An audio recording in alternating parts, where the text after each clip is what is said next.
Welcome back to another episode of Rock Boys Football Deal. There's nothing better than a middle of January roster battle. And we're taking a look at two teams. Why are we looking at these two teams, the Miami Hurricanes and Notre Dame? They're playing week one of the 2025 season, Sunday night in Miami. This is not only a fascinating game where you're looking at two of the preeminent programs across the country, you're also looking at a football game that is going to play a massive role and what the college football playoff picture looks like throughout the 2025 season. Look, it's no secret to those who've been rocking with the fellas the last couple of weeks. These two football teams, I am extremely high, and I believe you are also extremely high on going into 2025. Two teams that, if you were to ask me right now, will find themselves in the college football playoffs. Who's going to win this football game? This is not necessarily the episode where we're picking a winner and loser, but how do these two rosters stack up going into 2025? That's what we want to get into now. Before we get into it, as always, most importantly, many of y'all know how these episodes work. Let it fly in the comment section. We're going to go position group by position group, see how these two football teams stack up. A lot of hot takes are going to be kind of unloaded off the clip. Let it fly in the comment section. That's the beauty of doing this episode. Appreciate you guys rocking with it. If y'all do enjoy the content, consider subscribing to the channel. Dill, let's take a look at the first position group on the docket. That is the quarterback spot. You look at Carson Beck coming in from Georgia for Miami. You look at what might be just a three-way position battle between CJ Carr, Steve Angeli, and Kenny Minchie. Who are you taking in the quarterback room going into 2025? I mean, I think it's got to be Carson Beck. And that's not to say I don't think there's some confidence for the Notre Dame fans in terms of what they have, because Marcus Freeman's kind of made it clear. If he doesn't think he's got a good quarterback, he is not afraid to go take a big swing in the portal. And it doesn't even feel like Notre Dame's given anyone a look. No. So I think he looks at those three. He thinks he's probably got a competitive enough room. But I think this is going to be like you're going to remember who I am kind of season for Carson Beck. I mean, you go back to 2023, he was so good. 2024, rocky for him, rocky for that Georgia offense. Didn't play good up front, didn't have enough playmakers on the edge. I think with this Miami team that can run the ball, let him work off play action, I think he's have a huge year for them. It's such a good fit. Like Carson Beck in this Miami Hurricanes offense, a phenomenal fit. And we talk about Carson Beck having a quote unquote rocky season in 2024. They're 99% of the college football programs across the country would take the 2024 version of Carson Beck. I mean, I tell the Miami Hurricane fans this all the time. Like 6 months ago, going into the 2024 year, if you were to ask me to take a quarterback to go win a national championship, that quarterback I would have taken is Carson Beck. Now, what fascinates me about the quarterback room the most for Notre Dame, you're probably going to see them lean into the passing attack a little bit more, because I would project that any quarterback that wins the job for Notre Dame heading into 2025, and I kind of went out and had my prediction as CJ Carr, Dill, you're probably going to see the passing attack probably be leaned into a little bit more, because I think all three of these quarterbacks are probably better options in terms of pure throwers of the football than Riley Leonard. And the wide receiver room for Notre Dame is going to be what I think is very good in 2025, which is a nice segue to looking at the wide receiver spot, where you look at Miami. Outside of CJ Daniels, it's a lot of unproven but really talented football players. Then you look at Notre Dame. What I love, you're returning Jaden Greathouse, who was clearly turning the corner as a football player in the end of 2024. You bring in Malachi Fields. You bring in Will Pauling. You have some really intriguing youngsters as well in Micah Gilbert and Cam Williams. You look at this wide receiver room. 4 months ago, it was no question you're taking Miami. Now you're going into 2025. I'm taking this Notre Dame pass catcher room over what Miami has going into 2025. Yeah, I am too. And it comes down to the fact that I think they both have some interesting young players who I think can be real like stars, if you will. You mentioned Cam Williams, Micah Gilbert. I don't think we've seen the surface of what, or scratched the surface, let's say, of what Jaden Greathouse can be. I mean, that end of the year he had really, really intriguing. Again, I think you have talent in that room for Miami, but you don't have nearly the proven production. Yeah. Even like Will Pauling and Malachi Fields, guys. Will Pauling, especially, I think gets like criminally disrespected because he played in a weak passing attack in that Wisconsin system. But he was like the one bright spot. He could consistently get open. He created a lot of separation. He was good after the catch. So I look at his ability to work the slot. Him and phasing together is a really, really good slot position. I just think Notre Dame a little bit deeper, a little bit more proven, and they still have that up on talent. Yeah, exactly right. Miami and Notre Dame have some really interesting young cats on these football teams. Notre Dame has a little bit more of that proven commodity look to their pass catch room than Miami. Now this is a conversation that, look, we could be wearing eggs on our face because you could see JoJo Trader, Nikar, or even true freshman Malachi Tony really ball out. But right now, I think you have to take Notre Dame. Probably worth mentioning that the tight end position, I'm probably taking Elijah Lofton over any tight end on Egypt. I know that's a hot take. That I'm a kind of red guy. yeah, that kind of tells you how I feel about Elijah Lofton. Like I am a Elijah Lofton fan going into 2025. Let's get into what might be the most interesting debate that we have. That's the running. Actually, the offensive line and the running back position. Say both like tight. Yeah, it's going to be tight. I'll give you the T-box first so you can take all the heat in the comment section. Running back position, Miami, Notre Dame. Who are you taking here?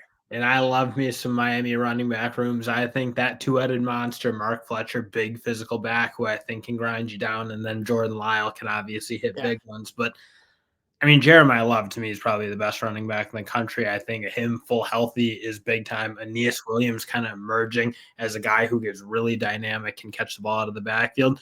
And then assuming Jadarian Price is coming back, which I would presume he is, you got a three-headed monster that is really, really good. Yeah, and I think which the argument here is it's probably, well, I don't know if it's fair to say it's deeper, but you probably have three names that you trust versus Miami's two. And I probably would take Jeremiah Love as the best running back on both of these football teams, with the slight caveat of, man, Jordan Lyle has so much upside too. I'm going to take Notre Dame as well. Going to the offensive line, this is a really interesting conversation because you talk about why we both believe in these football teams going into 2025. It both starts for what they've done along the line of scrimmage, specifically on the offensive line. Look, most college football teams sitting here, what are we, January 21st, you don't feel great about what the offensive line looks like for a lot of programs. I think Notre Dame and Miami are both entering into winter workouts and spring practice saying we feel really good about our offensive lines. You got two top 5 units, and I think so too. Probably argue 1 and 2, 2 and 1 either direction. Yeah. These two units with what they're returning and what they've done in the past couple of years, like, yeah, these two can ball. Who are you taking? I'm taking Miami, I think, because to me, I still have some questions about what the interior of that offensive line for Notre Dame is going to look like. They obviously lose Coogan and Spindler, who, again, I don't know that are as top-end talent as some of the young guys coming up through the system. Like, they were solid players for sure.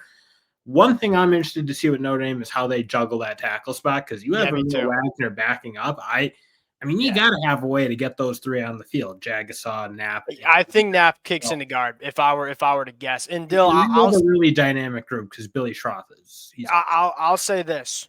I think it's never good to have offensive linemen like Rocco and Pat Coogan leave the program. To me, it's almost a good sign for Notre Dame. If Rocco and Pat Coogan are leaving because they don't think they'll play for Notre Dame in 2025, which is why I'm assuming they're leaving, Dill, you got some dogs coming up because those, especially Pat Coogan, like very, very solid football player. If you're telling me that he felt like he wasn't going to have a chance to start going into the 2025 year, you probably got some special guys coming up on the inside, and especially if you move Anthony Knapp. Oh, sorry, I was just giving Miami their due. I mean, I look like that's a unit, especially that right side of the offensive line. The Inez Cooper, Maui Noah kind of tandem, really dominant, I feel like. Markel Bell, another guy who, I mean, I personally thought probably should have just been playing left tackle and maybe in the guard. Like, he was really, really good last year. So, again, both units have experienced guys coming back, have really good young guys coming up, like a Samson Okunlola and an SJ Alafatuli. Like, do those guys find their way into the mix? Because it's hard to keep those type of talents off the field. I'll go Miami, probably just because I think maybe the top end's a little bit better with Inez Maui Noah. But this is one that, like, again, I think you probably make an argument for both. I'm going to take Notre Dame, but I don't feel great about it. And it's not that I don't feel good about Notre Dame's offensive line. I just feel really good about Miami's too. Defensive line, I'm going to go Miami here. you just question marks maybe a little bit about, and I know Notre Dame addressed some of the depth on the inside with Elijah Hughes and Jared Dawson, who I think are solid football players. Look, I think Bubakar, I think Bryce Young's upside is Oh, yeah. dummy good. But I'm going to take Miami because I feel like you have a couple more known commodities there. Like we know Ruben Bain's a dog. We know Akeem Mesidor is really good. We know David Blay is really good. And then you mix in, all right, what does Justin Scott look like going into year two? Obviously, Notre Dame fans very familiar with Justin Scott. What does Booker Pickett look like? What is Marquis? I feel like not only do they probably have a little bit more proven production, but they probably have a little bit more upside as well. I'm going to take Miami on the defensive line. I feel probably pretty good about it too. I probably would too, and it's tough because I think a lot or Jared Dawson to me especially was someone I feel like Notre Dame desperately needed. Like you kind of saw against Ohio State when they wanted to kind of grind on them a little bit. Yeah, You they're just saw small. the Bulls get like they were a little Yeah. small, they weren't deep enough, obviously, and a lot of that was injuries. I mean, Yes. Riley Mills going down fundamentally changes what Notre Dame's kind of doing. So it's not like. But they needed a little more depth. I think Jared Dawson's an underrated piece, like a good, solid, heavy Yeah, interior. 100% agree. And I look like there's some interesting guys coming up through the Notre Dame pipeline too. I mean, a Devin Houston, like if he plays really well, like yeah, we're talking Justin Scott and Artavius Jones, Armando Blunt. Like yeah, there's some good guys in Miami coming up as youngsters too. Notre Dame's been doing their own thing on the recruiting trail, so I like Miami probably because I do look Ruben Bain. I do think is probably the best defensive lineman in this like battle, if you will. And then I look at David Blay, Justin Scott, and Ahmad Moten. Those three I feel really good about. But I mean, this one's tight again. I'd probably lean Miami, but I feel better about it just because there's a little less projected. Just a quick caveat here. As I'm making this Notre Dame depth chart, you just have to give a clap of your hands to Marcus Freeman this night. Like the amount of injuries that they dealt with all of 2024 was absolutely insane. I've never seen a team get that banged up and then just not really skip a beat throughout the 2024 year. Linebacker room, this is probably the easiest one to make the decision, right? It has to be Notre Dame. I think it's one of the best linebacker rooms that you see in the country, right? Drake Bowen and Kingston are studs. Jalen Sneed kind of plays that rover. I just put him in the 2 deep because I went with Notre Dame playing the nickel. Jalen Sneed's a stud as well. Look, Miami, I like that they're getting more athletic at linebacker. You know, Bobby Pruitt, guys like Kadarius Hayes, guys like Popo. But the proven production, along with the development you've seen from these backers at Notre Dame, you're looking at. I mean, you look at Drake Bowen, Kingston, and Jalen Sneed and say that. Name me 3 better linebackers on any team across the country. I totally agree. You got to make a fair amount of projection to really feel like this Miami linebacker room is going to be like an elite unit. I think Notre Dame right now, Is elite. look with the way Kingston Viliama started to play. You look at Jalen Sneed to me is so dynamic and so good for that Notre Dame team. So you're not really making any projections. That's just an elite unit. So the secondary, you have to go with Notre Dame here, right? I don't think this one's that close. And I know Miami brought in some really good talent in that secondary room, but again, let's not forget that like Leonard Moore might be one of the best returning cornerbacks in the country. The way he played as a freshman, Yeah. his athletic traits, that size, that length, that speed.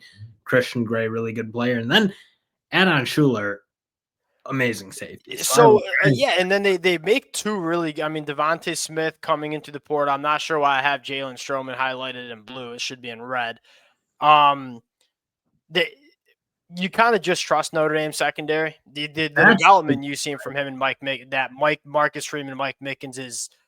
But I'll say this. I will say this. Purely on paper, in terms of talent and depth, Miami is probably a deeper unit right now, even though you probably have some question marks at safety. I mean, you talk about 4 of the top 15 transfer portal cornerbacks, but you have to lean with the continuity. You have to lean with what you've proven seen Notre Dame have year after year after year. But this Miami Hurricane secondary has every potential to be one of the best units in the country from a pure paper standpoint. And when we talk about winners of the portal, their secondary and the way it looks this year versus the way it looked last year is why Miami's probably got to be considered that. Like they definitely turned it over.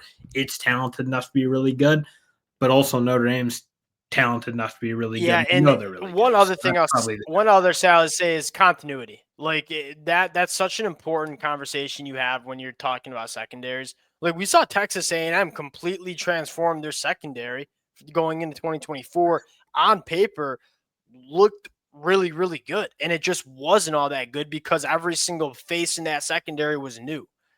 How well can Miami get all of these guys acclimated and playing on the same page is probably a question mark as well. You got to give it to Notre Dame.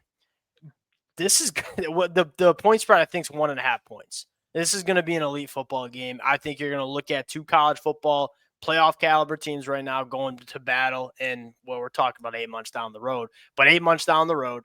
Appreciate you guys rocking with it. If y'all do enjoy the content, consider subscribing to the channel. Let it fly in the comment section. We'll talk to y'all later. Peace.